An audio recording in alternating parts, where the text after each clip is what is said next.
자, 오늘 6-5의 40쪽.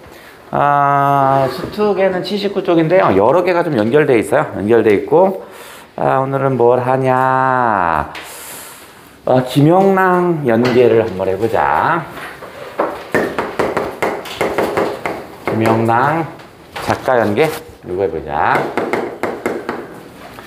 김영랑 연계, 연계를 한번 해보자고요. 이야야야. 김영랑.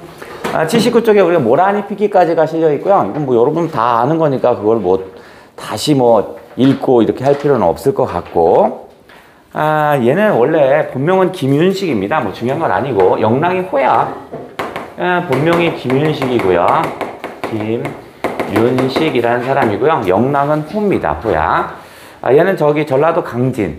옛날 그 정약용이 유배 갔던 데 있죠? 거기에 대지주의 아들이라고 합니다. 엄청 부자였대요. 엄청 부자였고요. 중학교 때, 13살 때 결혼을 하고요. 1년이 채 안 돼서 아내가 죽어요. 죽어요. 그러니까 이제 13살에 결혼해서 지금 우리 나이로 하면 13살이면 13살 몇 학년이지? 중1이냐? 초등학교 6학년 때 결혼을 해서 초등학교 6학년 때 이제 아내가 죽은 거야. 그죠? 그리고 나서 3.1운동이 일어납니다. 얘가 1903년생이니까 3.1운동 때 강진에서 3.1운동을 잠깐 하다가 6개월 정도 구속이 됐대요. 그리고 나서 아버지가 일본으로 유학을 보냅니다. 일본으로 유학을 가서 이제 한 2년인가 뭐 이 정도 있다가 관동 대지진이 일어납니다. 그래서 어떻게 해서 돈 있는 애들은 관동 대지진 당시에 일본인들이 막 조선인을 탁해서 죽이잖아. 그래서 돈 있는 애들은 빨리빨리 피난을 왔대요. 그러니까 거기 죽은 사람들은 대부분 돈이 없거나 이런 사람들이었는 거야. 그래서 강진으로 다시 돌아와서 얘가 지금의 휘문중학교 서울에 있는 거 있죠? 글로 다시 갔다고 합니다. 자, 그 다음에 얘는 또 누구더라? 휘문중학교 시절에 월북한 무용수 중에 최승희라는 그 당시에 가장 예쁜 여자였대요. 요즘으로 하면 누굴까? 뭐 가장 핫한 연예인이겠죠? 걔와 사귀었대요. 연분이 좀 있었대요. 있었는데 결국은 결혼을 하지 못하고 다른 여자와 결혼을 한다 이거고요. 결혼은 총 2번 한 것으로 기록되어 있습니다. 자, 근데 얘는 초기 시와 후기 시가 좀 달라요. 초기 시와 후기 시가 좀 다른데 김영랑은 아까 3.1운동을 한 정도로 그 당시 대부분 다 했겠지만 좀 깨어있는 존재야. 근데 초기 시는 우리가 항상 뭐냐면 순수시를 지향합니다. 순수시. 그래서 얘가 뭐냐면 순수시파 또는 시문학파였죠. 시문학파. 그래서 이념이나 이런 것을 배제해야 한다는 입장이 바로 김영랑 입장입니다. 왜 그랬냐면 1930년대 초반에는요, 그 20년대 후반에 카프문학이 유독 발달합니다. 사회주의 찬양하는 이념, 이런 성향의 것이 많이 발달해요. 그래서 그거의 자정작용으로 시에 이념을 넣지 말자라고 나왔던 게 초기의 순수 문학파였고요. 시문학파.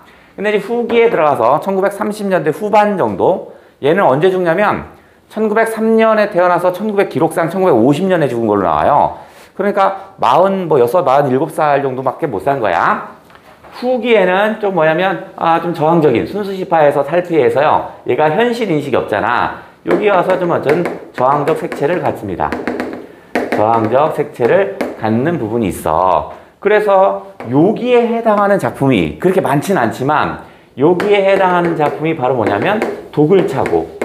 이런 작품이 여기에 해당되고요. 그 다음 오늘 배울 검은고가 여기로 들어갑니다. 여기로 들어가.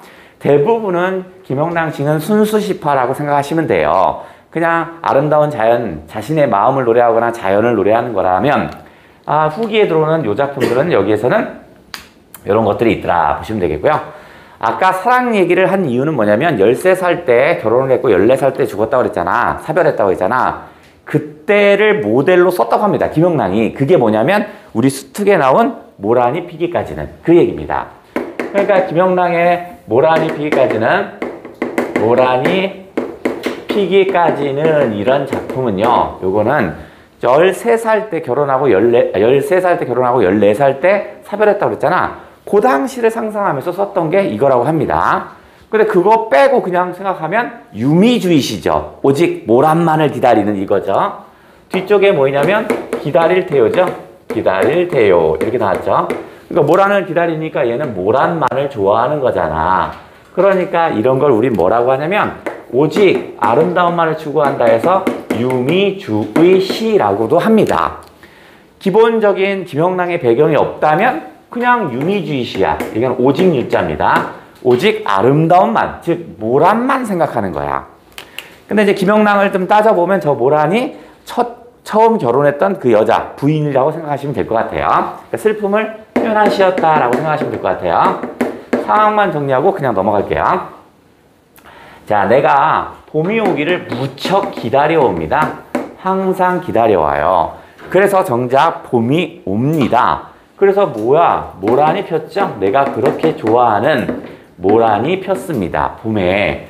하지만 모란은요, 꽃이 한 5일 정도밖에 못 핀다고 하네요. 그래서 모란이 졌어요. 모란이 져버렸어요. 아, 그 언제? 봄에 내가 좋아하는 봄이 와서요.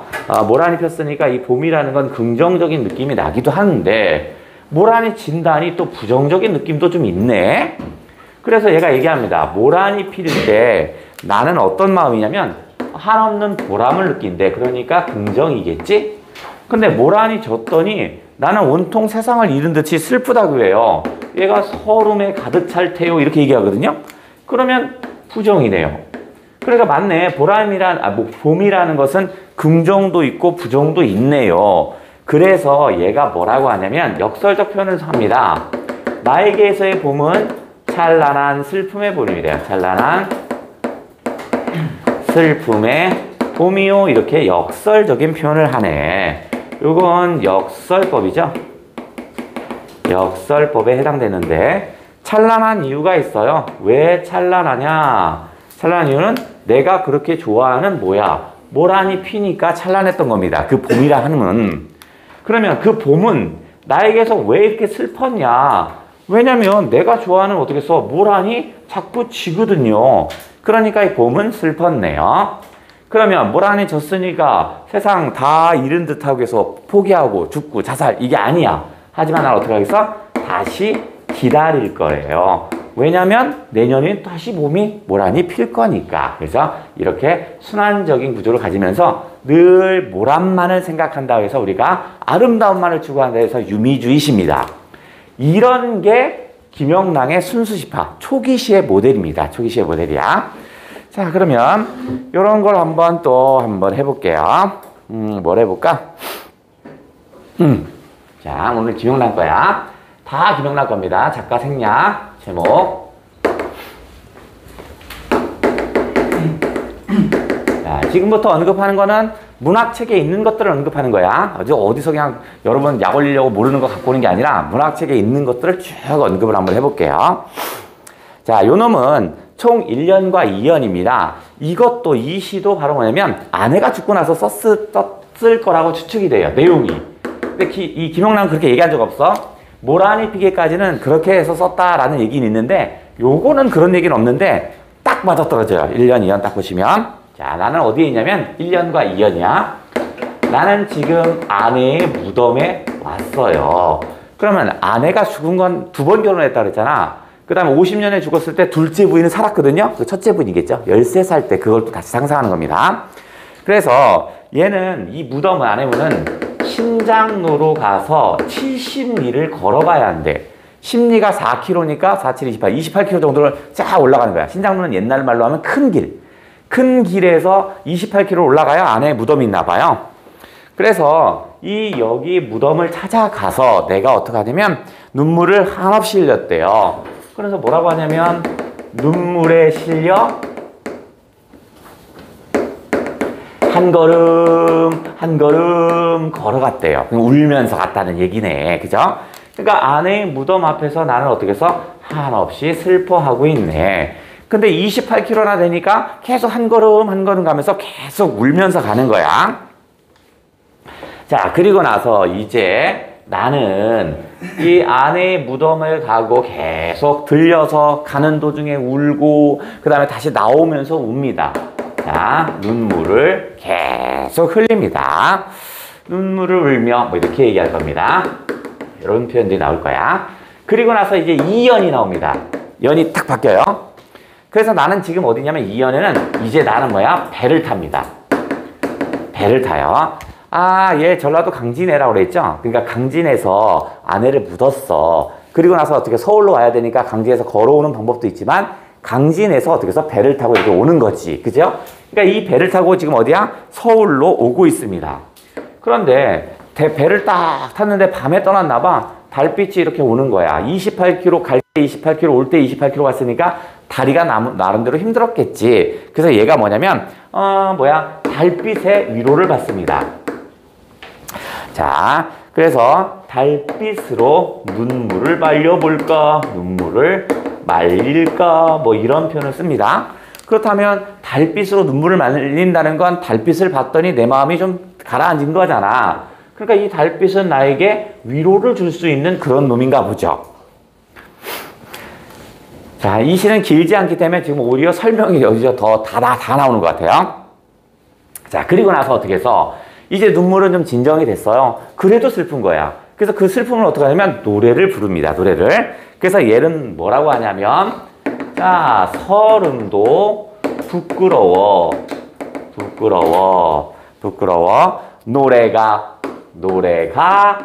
노래가 하면서 땅 끝나요.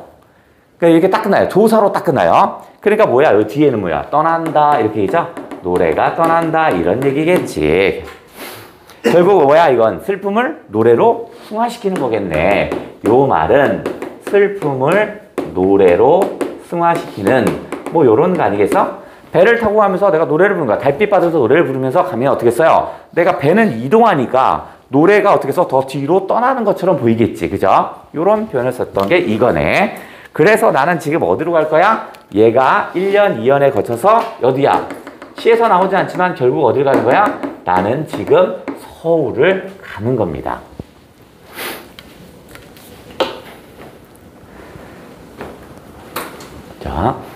자, 근데 이 시에 좀 특이한 지점이 있어요. 1년에 6행 정도의 행이 있거든요. 2년도 한 6행 정도의 행이 있어요. 그런데 1년은요, 모두 다 13음절로 구성되어 있습니다. 특이한 점 알려볼게요. 어떻게 쓸까? 이걸 쓸까? 1년은 모두 13음절입니다. 띄어쓰기 관계없고요. 음절수를 세면 13음절이야. 그런데 2년 1행 2행 2년에 1행 2행만 12음절입니다. 나머지 또 13음절이 가고요. 그러면 이제 뭐가 나올 수 있는 거냐면 템포 음절가 나올 수 있겠죠. 그죠? 같은 시간에 13음절을 읊다가 12음절을 읊으면 어떻게 했어? 좀 더 느리게 가야겠죠. 느리게. 무슨 말이겠죠? 그러니까 지금 아내의 무덤에 가서 28km 갔다가 28km 왔을 때 13음절 했단 말이야? 배를 타자마자 12음절로 줄은 거야. 그럼 무슨 의미일까? 소리가 늘어졌으니까 떠나기 싫은 마음을 표현했다. 이렇게 표현해도 되겠지. 그죠? 요건 한번 모의고사에 그런 표현이 나왔더라고요. 그런 표현이 시험이 있더라고요. 13음절을 쭉 가다가 배를 타자마자 앞에 두 행이 12음절로 바뀌어요. 그러면 어떻게 해서 호흡이 느려지는 거고, 그죠? 템포가 길어지는 거죠. 그것은 바로 뭐냐면 떠나기 싫은 마음을 담은 것이 아니겠느냐. 요거였고요. 요거는 제목은 눈물에 실려가면 이런 시였습니다. 눈물에 실려가면 이라는 시였고요. 요거는 교과서 2종류인가 어딘가 좀 나온 것 같더라고요. 자, 이제 김영랑 특집을 하는데, 자, 요거는 이제 다른 거라도 연결을 한번 시켜볼게. 모라니 피기까지는 그냥 일반적으로 해석하면 유미주의 시라고 그랬고, 아까 모라니 피기까지 하고 눈물에 실려가면은 아까 김영랑 설명하면서 13살 때 결혼해서 14살 때 부인이 죽었다고 그랬죠? 그러니까 두 작품은 우리가 김영랑을 파악해보면 아내의 죽음입니다. 그래? 그러면 아내의 죽음과 관계된 걸 연결을 찾아보자고요. 아내의 죽음. 아직 김영랑 씨는 아직 안 끝났어. 나온 김에 연결을 좀 해보려고. 아내의 죽음과 관련된 건 수완에 실렸어요. 수완에 하나 실렸는데 그게 뭐였죠? 뭐였게? 페이지는 214네. 찾았어요. 214에 아내의 죽음과 관련된 게 수안에 하나 있어요. 뭐야? 아내가 내가 밥을 했어요. 밥상에 딱 올라왔어. 어? 아내가 어디 갔지? 뭐라고? 그렇지, 그렇죠. 오케이, 오케이. 그렇죠. 바로 뭐였냐면, 누구의 강우야? 그렇지. 잘한다. 김춘수의 강우가 실렸어요. 비는 내리고, 이런 정도겠죠. 자, 요 내용과 연결 한번 또 시키면 되겠죠.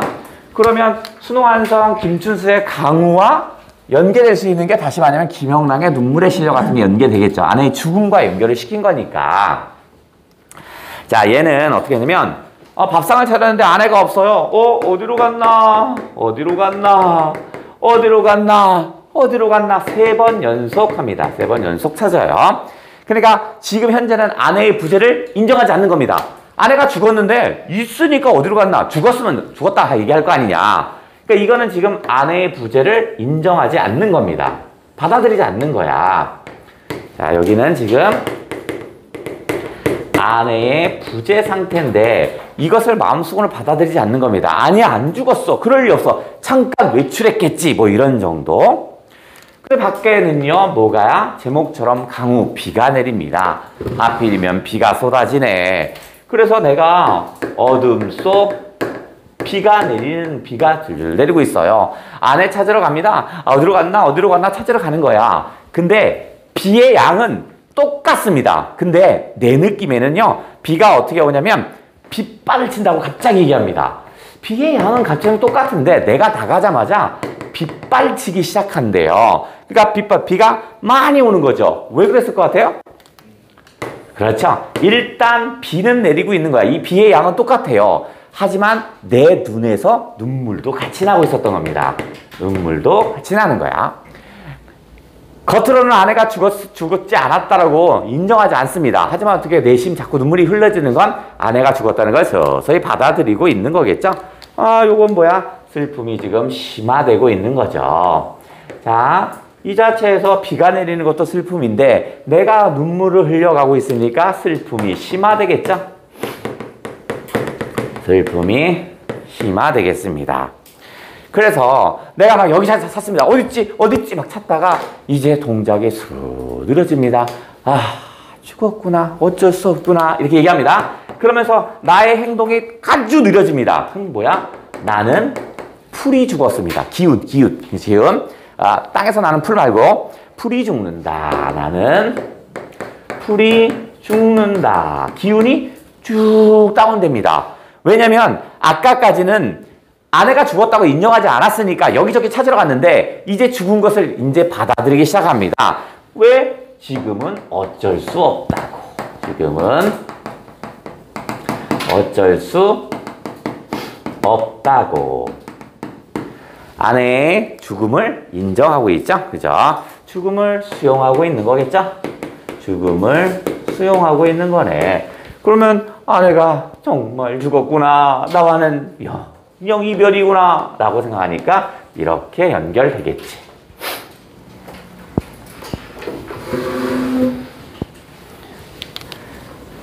지안아, 이게 여기까지 나오냐? 최지안이 여기까지냐? 여기까지냐? 사실 그 두 번째 보고 살짝 왼쪽이요. 왼쪽 이쪽이네? 네. 이 정도 보네. 이 정도? 그래. 좋아. 자, 그러면 이제 여기에 다시 요놈과 다시 얘와 다시 유사한 거를 우리가 내가 뭘 알려드렸냐면 아내의 죽음과 관련된 거죠. 그죠? 거시기의 작품 중에 거시기를 슬쩍 알려드렸는데 이거 제가 말씀드리면 여러분 머릿속에 기억이 날 겁니다. 그죠? 안 나도 지금 하면서 다시 정리. 자, 뭘 했냐면 이별의 대명사는 우리 삶에서 이별의 대명사는 누구 얘기야? 꼭 누구 나와? 견우하고 직녀 나오죠. 견우와 직녀입니다. 견우와 직녀는 이별하고 있어요. 하지만 얘네들은 어떻게 써? 7월 칠성날 어떻게 해요? 만나요. 그렇죠. 만나지. 얘는 1년에 한 번 만나잖아. 칠성날 얘네는 어떻게 써? 만났습니다. 얼마나 행복할까. 음력 7월 7일입니다. 그날 견우와 직녀를 만나니까 그 1년 중에 가장 행복한 겁니다. 얘네 딴에는. 근데 나는 지금 어떤 상태냐면 견우가 나와 비슷한 상태고요. 직녀가 아내와 비슷한 상태입니다. 근데 아내가 하필이면 죽은 날이 음력 7월 7일입니다. 칠성날이야. 그러니까 이때는 어떻게 써? 이별했습니다. 이별.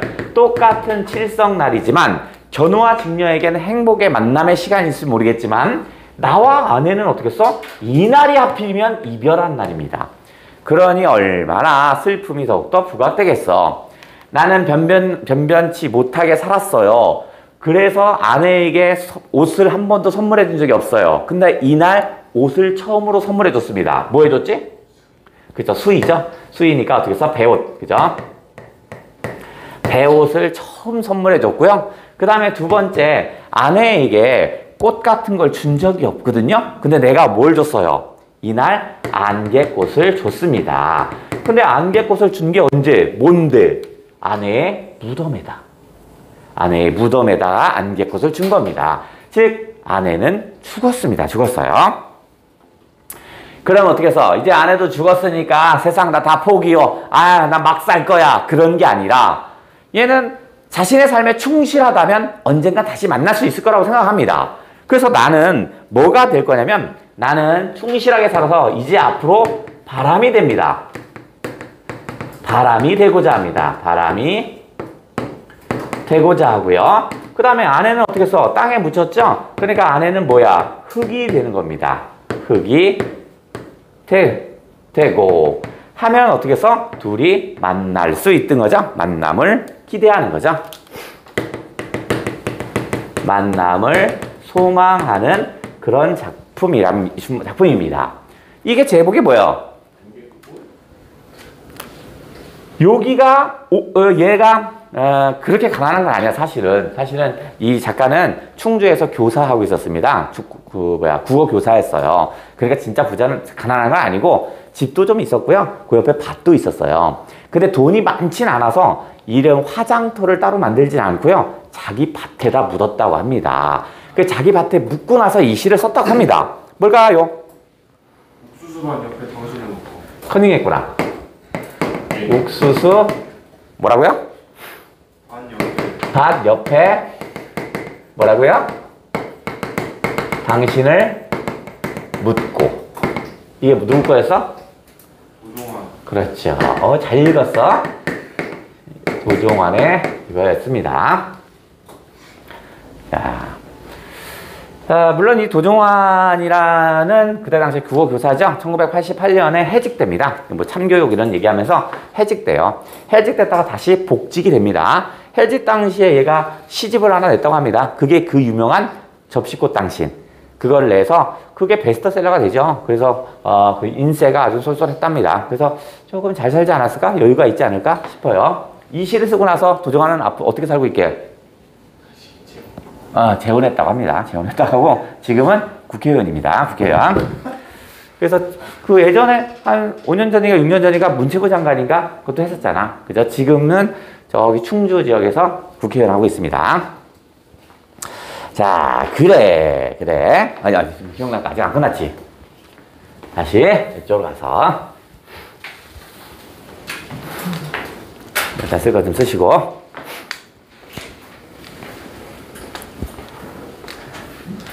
문과에 살 길은 이거밖에 없는 것 같아. 뭐 변호사 돼서 검사 판사 하다가 변호사 되고 정치 뛰어들고 이거밖에 없는 것 같아. 딴 건 먹고 살 게 없다.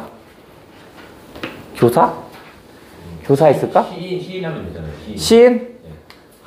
야, 그건 능력이 있어야 하는 거 아니냐? 그거는 더 어렵지 않냐? 그 공부하는 것보다 더 어렵지 않냐? 그건 공부는 노력하면 되지만 시인은 노력하면 될까? 그거는 진짜 타고나야 되는 거 아니냐? 그거 문학하는 사람들은. 그죠? 그런 사람들은 천재야. 어떤 예술인들, 시 쓰고, 영화 만들고, 뭐 이런 사람들 있잖아. 나는 그런 사람 천재라고 생각합니다.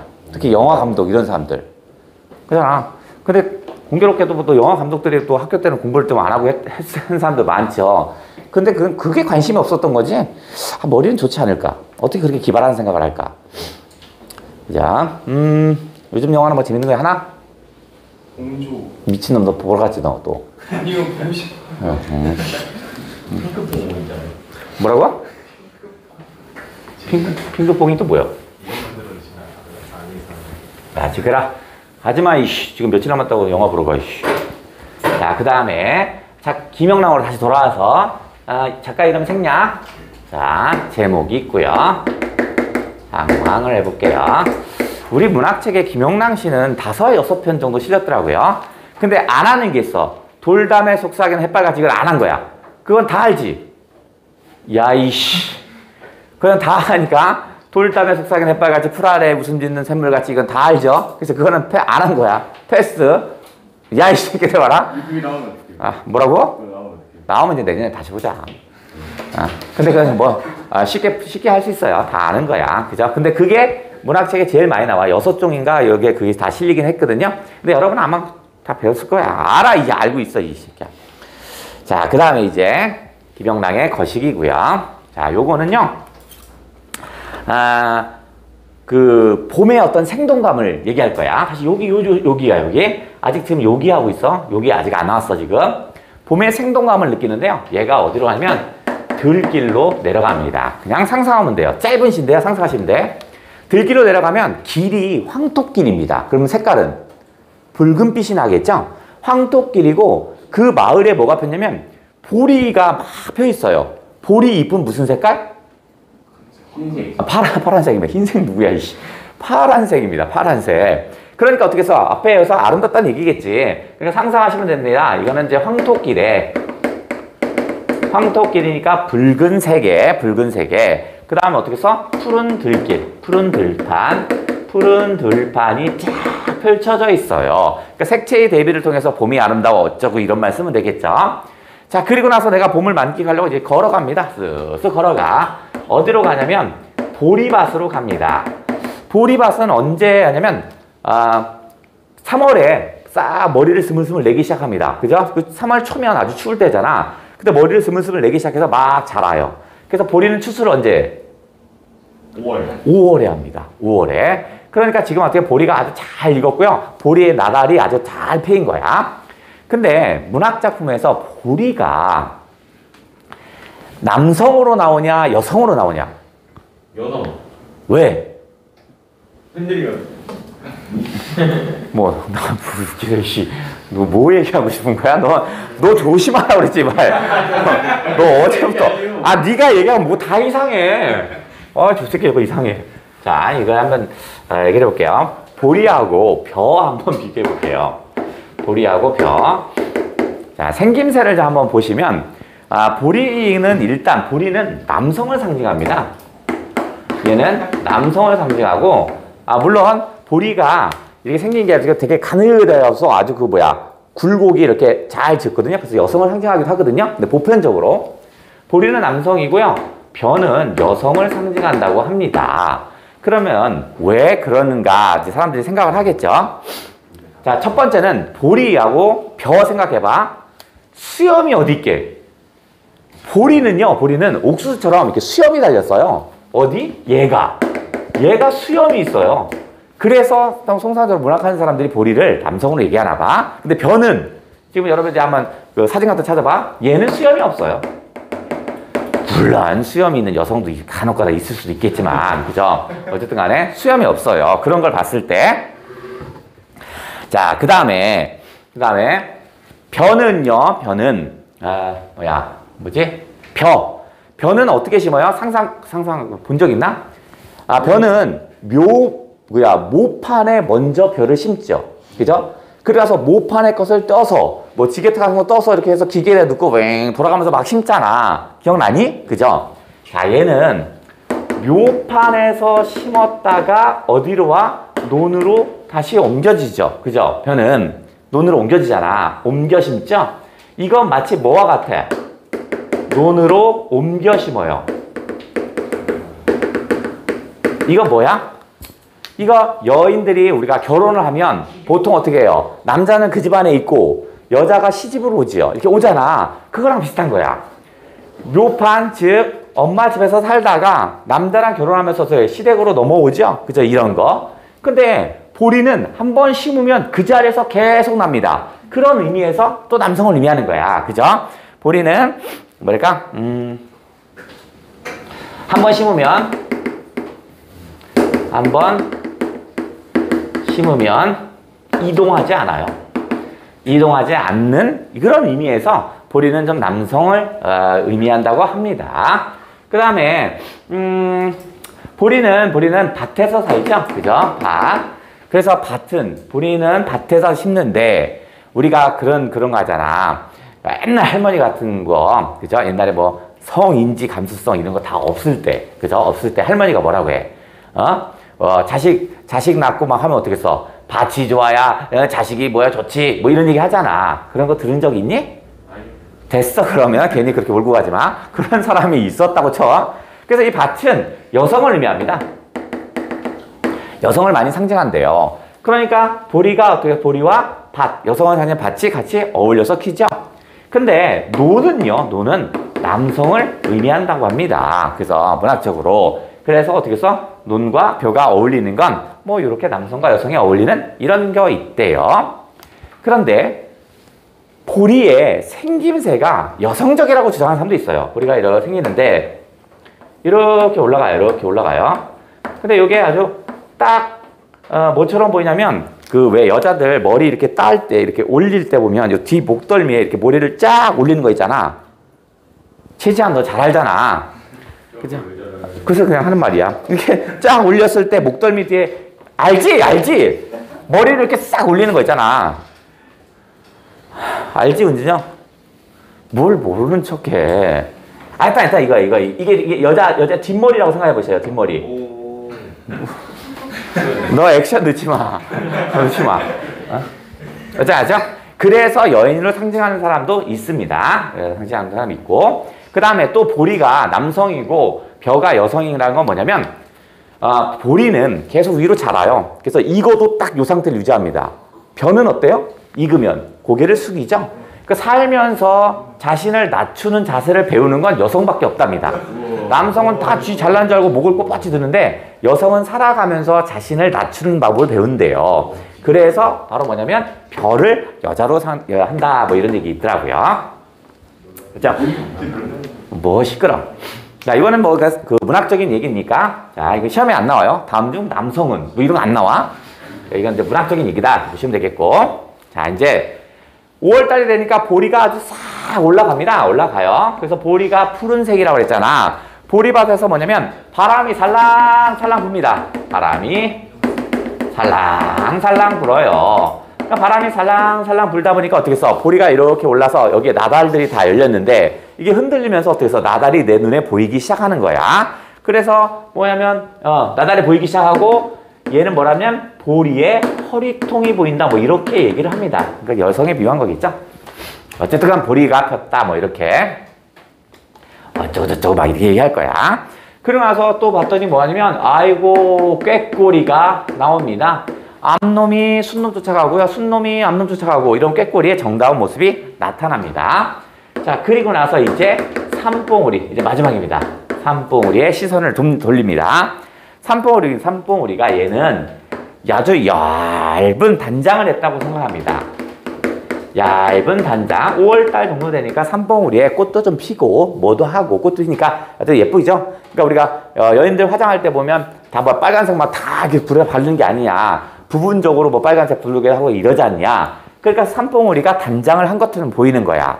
그런데 얘가 마지막이 뭐냐면 오늘 밤 어디로 이렇게 얘기합니다. 오늘 밤 어디로 간다는 건 어떤 의미냐면 어디 놀러 간다 이런 개념 아니고 너 클럽 갔지 이런 거 아니고 밤이 되니까 산봉우리가 안 보이는 거야.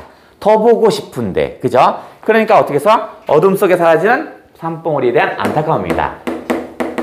어둠 속에 사라지는 안타까움. 자, 요런 걸 다뤘습니다. 시는 이렇게 시선의 이동에 따라서 쭉 전개되고 있습니다. 요거의 제목은 뭘 것 같아요? 보리가 피는 거와 관계가 있겠죠? 뭘까요? 바람. 아니에요. 보리가 핀다고요. 보리가 펴. 언제? 봄. 아이. 봄벼. 아이. 여름은 좀 더 구체적으로. 봄에서 왜 여름 가? 좀 더 구체적으로. 봄 중에서 좀 더. 또 구체적으로. 좁혀. 봄이 이만큼인데. 쨍. 야이씨. 보리가 언제 익는다고 그랬어? 5월. 5월입니다. 김영란의 5월이었습니다.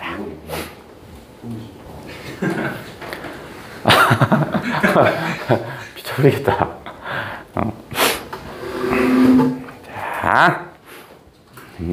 자, 이제 여기까지가 좀 순수 시 정도 나왔고요. 이제 후기로 가면 되게 의지적인 시가 있다고 그랬죠? 그죠? 그게 뭐냐면 여기서부터 이제 의지적인 시를 써볼게요. 김영란이라는 자체가 머리가 텅 빈 그런 사람은 아니었던 거 봐요. 그죠? 3.1운동 당시에 한 짧지만 6개월 정도, 중학생 때 6개월 정도 구속됐다고 그랬죠? 그런 면도 좀 있고. 이제 30년대 후반으로 갑니다. 30년대 후반으로 가서 이제 김영란 작품 중에서 의지적인 작품은 있는 게 있습니다. 자, 일단 첫 번째.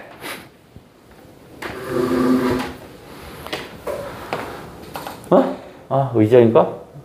의지적 먼저 하자. 하나 또 빠졌네. 에이씨. 하나가 빠졌잖아. 지울까? 네. 지우지 마. 하나 빠졌어. 뭐, 이씨. 그냥 와, 지워, 이씨. 자, 하나 더. 자, 요 놈은 우리가 간슬기 하면서 한 번 간슬기에서 나왔어요. 자, 얘는 아까는 모란이 피기까지는 어떻게 해서 모란이 펴서 좋다면 얘는 모란이 진 것을 이야기를 합니다. 자, 모란이 활짝 폈습니다. 잠깐, 자, 지는 것부터 해야죠. 자, 봄이 왔어요. 그런데 모란이 떨어졌어요. 그러자. 그러니까 나는 봄 자체를 대단히 긍정적으로 인식하고 있었는데 모란이 떨어졌어요. 그러니까 얘가 어떻게 써? 이제부터 이 봄은 여윈 봄이랍니다. 그죠? 나에겐 뭔가 헤어지고 뭔가 부족한 봄이겠죠? 여인 봄입니다. 그러니까 내가 좋아하는 게 떨어져 버렸으니까 이제 온갖 걱정이 많죠? 수심 가득합니다. 두 번째는요. 이 시 속에서 애끈하다라는 표현을 씁니다. 애끈하다, 애끈함 이렇게 표현하는데 요건 안타까움이라고 보시면 될 것 같아요. 맞죠? 모란이 폈는데 모란이 떨어지니까 얼마나 안타깝겠어요. 그 다음에 내가 뭔가를 행복한 걸 보다가 그게 툭 떨어져요. 그러니까 어떻게 벙 찌니까 아무 말도 못합니다. 그래서 세상고요합니다. 고요한 상태로 빠져버려요. 그러니까 나의 어떤 슬픔이 그대로 드러나겠죠. 그죠? 그래서 내가 이게 지금 어떻게 써요? 아무것도 없고 모란이 떨어졌으니까 어떡할지 모르는 거야. 찾으러 다닙니다. 여기저기 찾으러 다녀요. 그래서 모란을 찾으러 갑니다. 근데 나도 알아요. 지금은 어떻게 써? 봄이 끝나니까 없다는 걸 알아요. 하지만 나름대로 어떻게 써? 헛되이 찾으러 허덕이었지만 찾으러 허덕허덕 거렸습니다. 하지만 이거는 내가 찾지는 못했지만 나름대로 해보자 하는 극복 의지를 가진 거죠. 모란 어딨어? 모란 어딨어? 아니야, 모란 있을 거야, 있을 거야. 요 돌아다닌 거야, 나름대로. 그런데 이제 포기합니다. 없다라는 걸 알아요. 왜냐면 뭐로 하냐면 온도가 너무 높아요. 모란은 언제 핀다고요? 봄에 핀다고요. 여름이 되면 어떻게 써? 당연히 모란을 찾을 수 있어, 없어? 못 찾는다고요. 그래서 뭐 하냐면 우리 그런 거 있죠?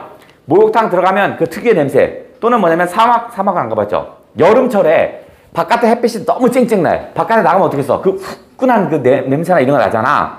이 새끼야. 그래서 얘는 뭐냐면 갑자기 후끈한 내음이 납니다.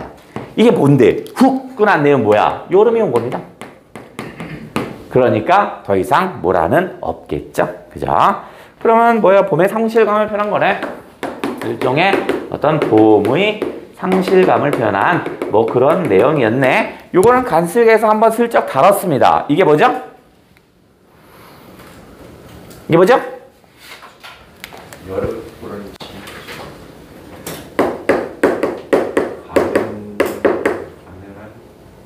가늘한 봄. 모란. 여긴 봄.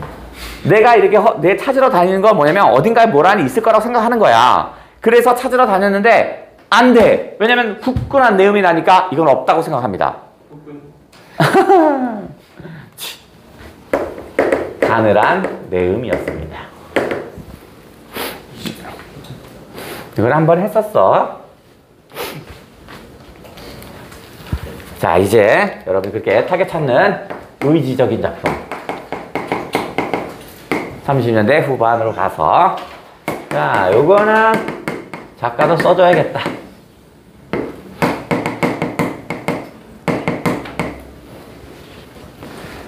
써줘야겠다. 아, 이건 뭐지? 자, 나 있고요. 친구가 있습니다. 벗이 있어. 근데 이 벗은 허무주의자입니다. 허무주의자입니다. 야, 어차피 해방 안 돼. 독립 안 돼. 네가 데모하고 뭐 3.1운동 한다고 될 것 같아? 안 돼, 새끼야. 마음을 버려. 라고 합니다. 그래서 벗이 나에게 이게 너 마음속에 가진 독을 흩어버려라. 이렇게 얘기합니다. 야, 그 독으로 일본 어떻게 할 수 없어. 어차피 해방 안 돼. 이런 얘기야. 그럼 벗은 허무주의자니까 이 새끼 쓰레기. 이렇게 해놓고.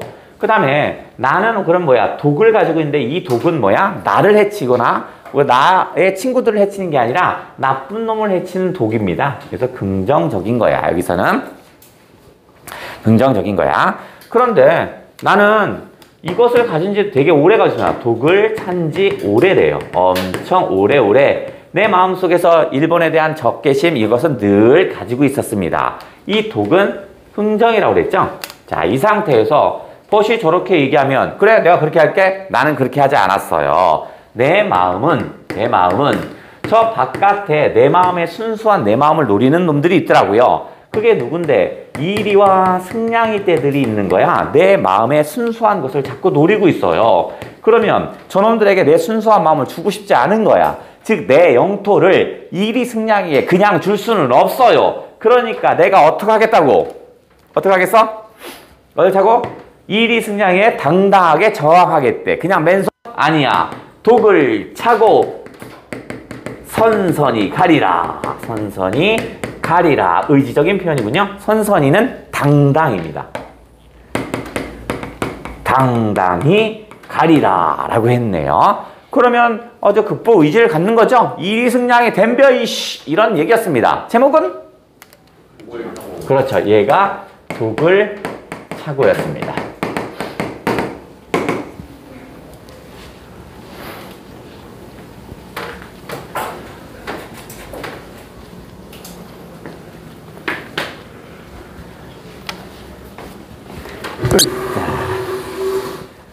자, 이제 아이고, 오늘 한 작품 하려고 여기까지 왔어요. 달려왔어요.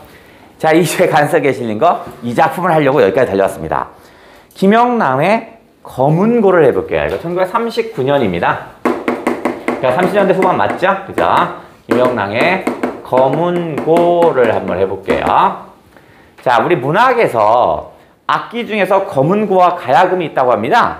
근데 검은고는 좀 남성적인 악기고요.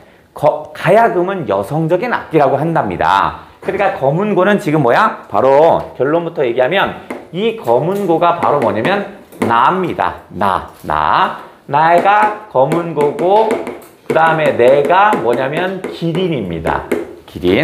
기린은 동물원의 그 기린이 아니고요. 상상 속의 그 동물이라고 한답니다. 저 기린이란 저 동물이 오면 성인이 나온답니다. 아주 훌륭한 사람이 배출된대요. 그러니까 지금 나는 어떤 설정이냐면 나 같은 훌륭한 사람 또는 나와 같은 훌륭한 사람들이 바깥으로 나가지 못하는 겁니다. 울지 않는 겁니다. 왜? 저 앞에 있는 이리 승냥이 같은 애들이 잔뜩 있거든요. 그래서 울지 못하는 그런 안타까운 현실을 얘기하고 있는 게 이놈입니다. 한번 읽어볼게요. 여기까지 하고 잠깐 쉴 테니까 짜증내지 마. 이씨. 검은 벽에 기대선 채로, 검은 벽 세모땅초겠죠? 일제히 통치 정도 보시면 되겠죠? 그죠? 검은 벽이 기댄 채로 해가 20번 바뀌었는데, 그러니까 이게 39년작이라고 했죠. 19년 3.1운동 1919년에서 1939년 20번 바뀌었는데 내 기린은 영영 울지 못합니다. 자, 내가 기린이고 기린이 검은 거라고 그랬죠. 영영 울지 못한다가 세모겠지. 그러니까 지금 일제히 통치 때문에 우리의 성인이라든가 우리의 모든 긍정적인 요소들이 다 억압되고 있어요. 그 가슴을 퉁 흔들고 간 노인의 손은, 왜냐면 검은고가 노인, 검은고를 쳤으니 노인, 지금 어느 끝없는 향연 잔치에 높이 앉았으려니, 현재 지금 없으니까, 땅 위에 외로운 기린이야 하마 벌써 잊어졌을 리 없다. 그러니까 노인은 지금 현재는 저 하늘 어딘가에 가서 잔치를 하고 있어서 없지만 잊지는 않았을 것이다. 온다. 바깥은 거친 들의 이리떼만 몰려다니고 이리떼 세목광. 사람인 양 꾸민 잔나비떼들이 쏘다닌답니다. 잔나비떼 꽝. 검은 벽에 갇혀 있고요. 바깥에는 이리떼와 잔나비떼가 잔뜩 하대요. 내 길이는 맘들 곳 몸들 곳 없어졌습니다. 문 아주 굳게 닫고 여전히 일제 통치가 있군요. 벽에 길에 선 채 해가 또 한 번 바뀌거늘 이 맘도 내 기린도 맘 놓고 울지 못하고 있습니다. 현재의 상황을 얘기했군요. 자, 그러면 요 놈은 바깥의 외적 상황을 가만히 보면 이리떼가 있고 또 뭐가 되지? 잔나비떼가 있다고 했죠. 잔나비떼가 있대요. 요게 일종의 외적인 상황입니다. 요게 상황이 좋지 않아요. 이리떼와 잔나비떼가 팜치고 있으니까. 자, 그 다음에 또 뭐 있어요?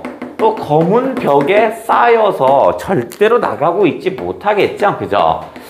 이거는 조금, 요게 외적, 요거는 그 안쪽, 그죠? 이거는 이쪽에 뭐 내적인 상황이, 내적인 부정적인 상황이라 할게요. 이 두 개가, 이 부정 두 개가, 요 부정 이 두 개가 플러스 됐어요. 그러니까 상황이 엄청 안 좋죠. 그러니까 어떻게 했어? 기린 또는 나 또는 검은고 얘가 어떻게 한다? 얘가 울 수가 없죠. 울지 못합니다. 이런 얘기네. 현재 인식을 그대로 담고 있죠. 1939년에 현 상황을 그대로 담고 있습니다. 일제의 어떤 이런 억압과 통제 때문에 울지 못하는 상황이에요. 이렇게 얘기했군요. 자, 조금 쉬었다가 그 밑에 거 강은교로 한번 가볼게.